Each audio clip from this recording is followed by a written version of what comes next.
Hey, welcome back. I'm David. This is my 86 iRock I've been working on for the past several weeks. I've signed this girl up for Power Tour 2021 this year. I've got 7 weeks before I leave. We got a lot to do. We've still got a full brake system to build. We've got tons of electrical stuff to finish. Even last week I left off and I hadn't put the drive shaft back in. I hadn't put the tail shaft back on. So much stuff. So I would like to say thanks again for watching. I do appreciate it. Please drop a thumbs up. And if you're new and you just found me, hit subscribe. It's going to be a wild ride, I promise. But anyways, I'm going to get to work. There's just so much to do. So yeah, let's do this. So the last video, I didn't get all this put in. So I'm going to go ahead and start in on getting some of this wiring junk fixed on this car. So we're going to start this off with the idle air control valve wiring. I'm sure I don't know, I bet you can't tell, but it's every one of those is beaten and broken. The tips broke off. Plug was fine technically. So you can do it one of two ways. Buy this new plug and solder them all in, or you can change just the connection. I think I might try to change the connector on it, just see if that'll work. First I'm going to test and make sure that'll fit the IAC.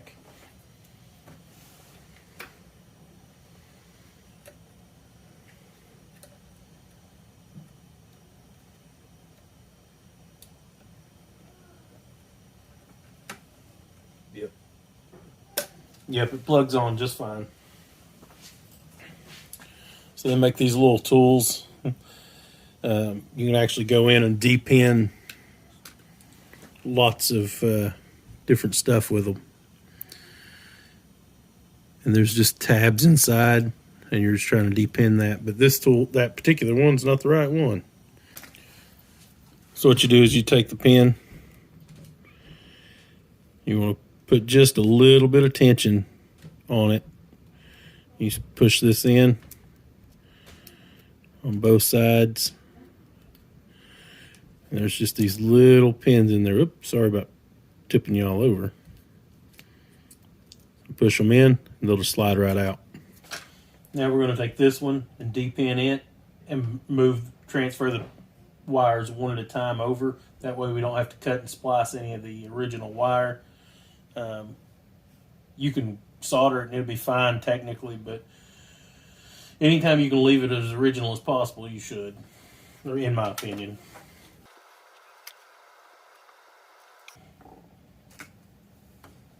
Just pulled it out of the old harness, or the old connector. It should slide straight into the new one. You push it and it'll click. Just do the rest of them.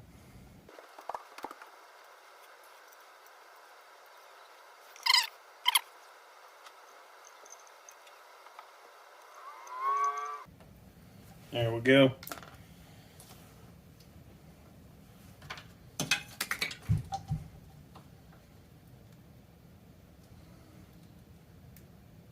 Just like that, we got a repinned IAC connector. Boom. We'll plug that back in now. Actually, I'm going to put some new wire loom on this because it's in very poor wire loom is just about gone.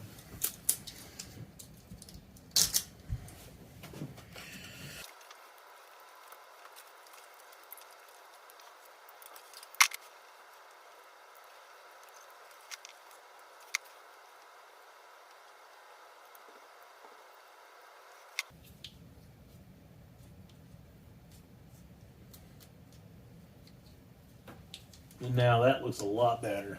We'll go ahead and put that back in. Actually, before that, let's check the others. I bought this pin, but it looks actually in excellent condition. But this one is definitely broken.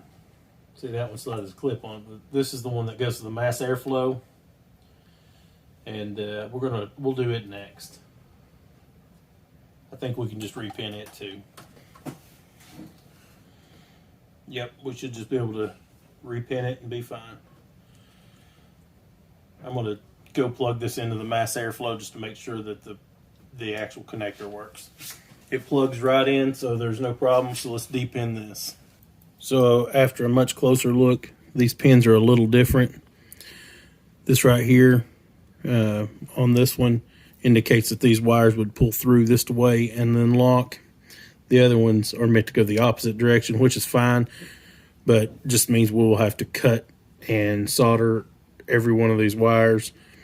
It's only 5, it's not that bad, but anytime you can save a factory wire, do it. But if you can't, just go ahead and cut it, solder it, and move on.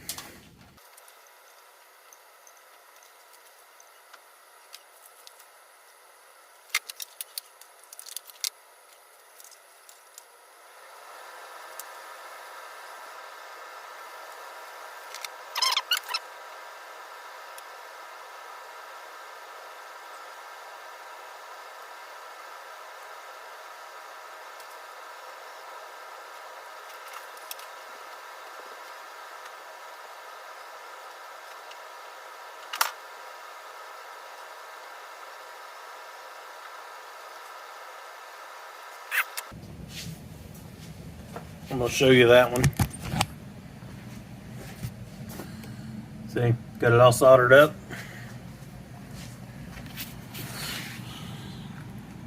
Now I'm going to slide my heat shrink on. Don't forget that.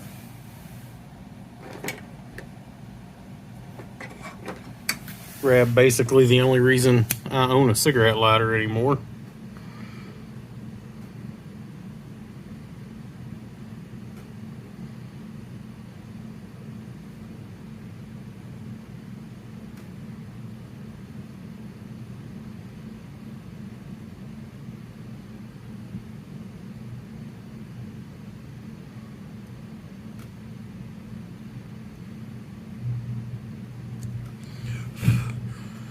Now we have a watertight, soldered joint, and I'm just going to repeat that and just do the rest. I'm not going to record it all.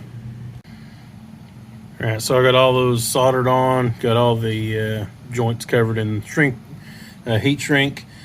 Note, I did not just make one long cut across. I cut them at different lengths. That way when we wrap them up, there won't be a big bulge in the wiring harness. And then it gets kind of hard to work with like that. So anyways, now I'm going to go over and do, this is the temperature switch. This controls, I think, the computer and the fans. I really don't know, but I know it ain't no good. So we're going to cut this one off and see if we can't fix it too. Got this one all soldered up and ready to rock. I put a little more length on it. The last one I just didn't like the way it was ran, so we're going to run this one just a teeniest bit different. So I put a little more length on it. All right, so I've got some to fix on the distributor, and I'm actually going to replace the coolant switch too, because it came with this and the coolant switch came together. So I'm going to put a new one in. They had that old coolant fan hot wired in. I don't know if that was bad or if the switch was bad, but we'll put a new one in it and see how it goes. So when I got this car, some of the stuff I thought might have been wrong was this crap right here. It's a relay. See how that's just bare? Yeah, that's not good. They're not broken, they're just bare. So I'm going to try to unpin these and just slide some heat shrink over the ones that are back. And it's weird how far they're all back. And they're the same length. I don't understand it. But anyways, we're just going to cover it up. The wire's still in good shape. I'm going to clean it, cover it, heat shrink it or whatever, and put it back together. It'll be fine. Got that first pin cleaned up. The dielectric grease in this thing is just toast, so we're going to clean all that out too. But look, the wire's in great shape. I just don't know what happened to it. I don't think it might have been chewed off by rats. I don't know, but it was way up in the connector, so I don't know how they would, I just don't know. But anyways, I'm gonna fix it. All right, I got all that done. That'll keep us from shorting out on the road. That's the sort of thing that can really cause problems and a fire. I'm really shocked this car hasn't already burnt down before I got it. So, of course, I guess when it was last parked, it didn't have all the mice and stuff. So anyways, I'm going to keep going. So next up is the positive lead for the distributor here. See, the ends broke off of it. And I'm gonna see if I can just unpin this one and pin in a new connector. The tack one was fine. It's in here somewhere. So it's still in good shape. But see if I can get that fixed right quick. And also we're gonna take the cap off and replace the actual wires that come from the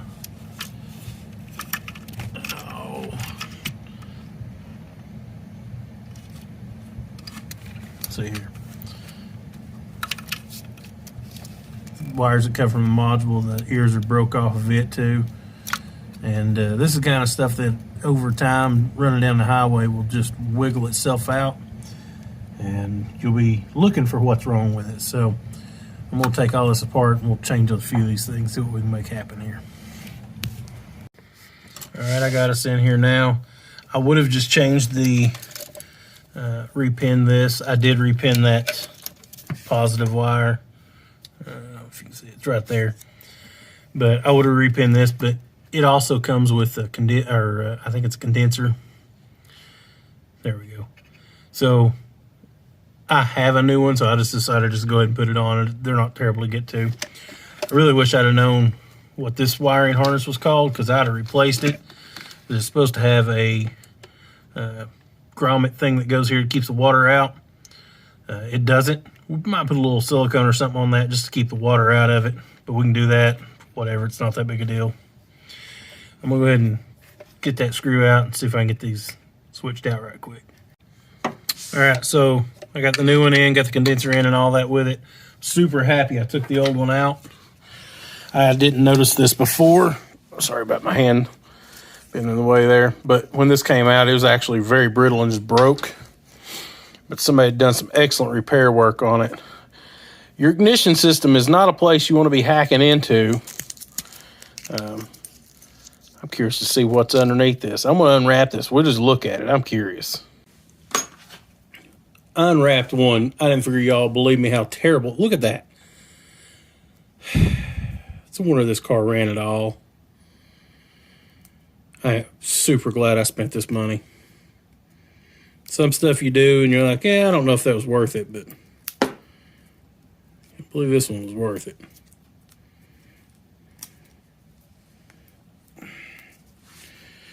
Cut that open, jeez.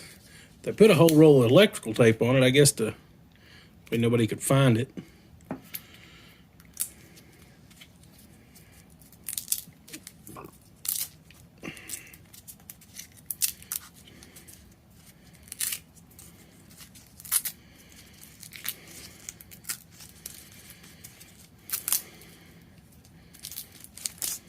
Good grief. As I suspected, I'm going to guess that there's 2 more splices in this. Got it all back together. Everything plugged back in and secured with a clip now. So I feel better about that. I put a little silicone on those wires on the other side just to help keep the water out. I'm still looking for one of those harnesses. If anybody knows what that harness is called, drop it below. I'd love to know so I could try to find one. If you got a link, even better. Summit Racing sent me my speed sensor. We'll get that thrown in. They also sent the 34 millimeter right there. By the way, if you want the part number, 34 millimeter sway bar bushings. Boom. I also got stickers. I have ordered a good deal of stuff from Summit. I mean, more than I'm proud of some days. And they've never, I mean, not in the past 2 years have I gotten anything from them. And both boxes got one this time. Kind of happy about that. Kind of excited, you know. Spend all this money, they ought to give you something, I guess. So anyways, I got to get to work. I'm going to try to get all this slung back together right quick. Let me get you caught up here. So I got the drive shaft back in. Got the torque arm back in. Which means I also got the tail shaft back in. I'm sure you can't see that. Oh, there you go. And I have dropped the trans pan. Didn't even make too much of a mess. If you don't have one of these metal pans, I suggest getting one. The inside of the pan looks really nice. I'll get it out and let y'all see it, but I'm pretty sure this thing's been built fairly recently to when it had been parked. This is how I found it. It's not bad. I mean, it's a little bit of clutch material, very little though. Even on the magnet, I mean, it's some, but it's not bad. I've torn down a ton of transmissions in my life. That's how I actually got into cars. My uncle built transmissions back, in the 80s and 90s, and he got me into cars, but originally. But I did find this in there, which looks like the end of the dipstick tube seal. The dipstick doesn't leak yet, but if it starts, we may have to pull it out and put a seal on it. But I take back my earlier statement. I don't think it's been built, but I do think it's in pretty good shape. I'm totally okay with this. We're going to run it. Cleaned up the inside of the pan, cleaned up the rail, cleaned up the outside too, just because it had a cork gasket on it before. I really don't like a cork gasket, so we're going to put a rubber gasket in here. I'm going to put just a little bit of RTV around in a few little spots just to hold that in place. I also got a new filter. I'm going to toss that in and get this back in there. So I got the pan back in, and yeah, pulled the cover down. Wasn't bad on this side, but you can definitely see that. That's a fire just waiting to happen. I'm going to go ahead and pull all that out, and I'm calling it a night. It's late. I went ahead and re-pulled this radiator. The fittings for the trans lines that they gave or threaded for are metric, and mine were standard. So I did what you're not supposed to do. If y'all have not realized, I do a lot of that. And I just ran a tap into it, cleaned it up. I put some grease on that tap so it'd catch all the aluminum as it sheared off of there. But it does fit now, so I'm going to tighten this bottom one up and get it back in, and then I can do the top one. The bottom one was already cut and had a piece of hose on it, which I'm okay with. But the top one did not, so it's still in the car. So I'm going to do this one. But I did manage to break my fan already. Not real crazy about that, but whatever. It's not falling off. We'll deal with it later. It's good enough to get us moving. All right, so here's the deal. Pretty much up to this point, everything I've recorded has been during the week. I've thrashed on this thing all week, just trying to get all this electrical stuff taken care of and getting all the stuff that I left off from last week I still had to do. So that pretty much caught you all the way up to the end of the day on Saturday. Then Sunday, 4th of July, I came down here and I worked for, 3 hours maybe. I was really wanting to do the big brake conversion on this video. Well, part of that is to drill and tap 4 holes in the spindles. I drilled 2 holes and I tapped about half a hole. Today's the 5th, and I was just going to run those by the machine shop and have the guys out there just drill and tap those holes for me right quick, and we'll just throw it on. This, shouldn't be too bad. Everybody's closed. They're taking off in observance of the 4th. So that's not going to happen. So I'm trying to get some content, and there's still so much to do. And this is a pretty not interesting video, I would think. So I'm going to show you what I bought a couple of weeks ago. Let's go take a look. So I picked up this rear end the other day. It's got, it came out of a 3rd gen, but clearly somebody just thrown it in there. But judging by the calipers, I'm pretty sure it's actually out of a 3rd gen. I've only seen one other in my entire life. The car has a open diff. In theory, this should be a limited slip diff or a posi traction or whatever you want to call it, but I'm not sure about it, so I'm going to pull this cover off and let's see. And no matter what, I'm probably going to go ahead and stick it in there. I'd really rather have a rear disc brake set up for this car since we've got so much brake in the front, or gonna have so much brakes in the front. All right, let's see what this thing's got.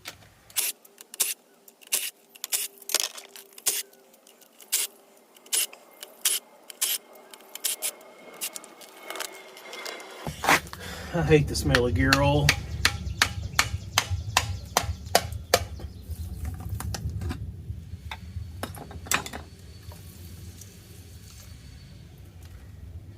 Yeah, baby. That's what we're hoping to see. Teeth look good. Seal springs right there. Wish I could tell what gear ratio that was just right off, but I'll have to turn this around until I can see the marking on that. But yeah, let's put this in. I'm down.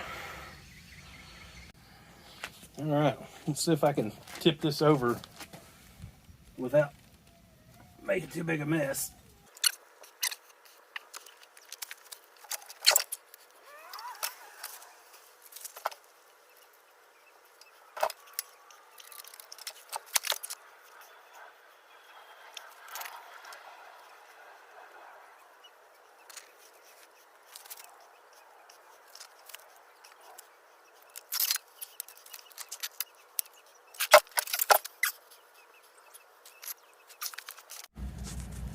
All right, as you can see, I went ahead and pulled the sway bar all the way off. It's over there on the ground. I've pulled the torque arm off, pulled the drive shaft back out, found this little guy. Yeah, I don't know if you can tell what it is, but that's a needle bearing from a U-joint, the one I exploded last week. I might have to pull that back apart. I thought I had them all. I guess I was missing one. Next, I'm gonna pull the, I can't think of what this thing's, not a torque arm. Anyways, pulling that next. And then we've got brake lines, shocks, and lower control arms. And that should be it for this rear end. Then we can move to the next one. Can you see that right there? Yep. That was stuck, twisted that line in half. I was afraid of this. I'm gonna have to come back here, I guess, somewhere and put in a new flare and a fitting, or in a coupler and another flare, and make a new piece. But this line had to be changed anyways, even if I didn't switch this rear end. So I'm calling her today. That's it. My wife just called. She's locked herself out of the office, and I'm the only other person with a key, so I gotta go take care of that. Well, let's wrap this one up. Broke that line.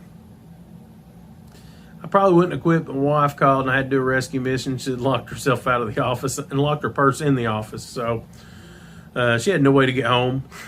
So anyways, I love seeing my wife, so I don't mind. So I went and rescued her and then came back. It's pretty late now. I'm not going to do anything else today. I got a lot done during the week this week, I feel like, but this weekend has been fruitless. I absolutely got nothing done. Everything I touched just sometimes it's like that in life, I guess. Definitely working on cars, so I'm going to try to get some more parts ordered for this thing so we can get it all done. Hopefully I can drop parts off at the machine shop tomorrow, get those taken care of. I don't know, we'll see. I got 6 more weeks and that's it. 6 weeks and we're out. So probably, if I'm not driving this car by the end of the next video, if this car is not ready to go to the alignment shop, I'm going to take 2 or 3 days of the next week off and stay at home and work on this thing, because it's got to be done. And I need to be able to drive it some. And even once it's running, there's still lots to do. It's not like that's the end of it. So, but it'll be more like put the interior back in it, creature comfort type stuff. But we need to drive it. That's the important part. If we're not driving it, in another week, who knows? We need to shake it down before we go. We need at least 3 or 4 weeks of shakedown time, I would think. So, anyways, thanks for watching, and yeah, it's getting real.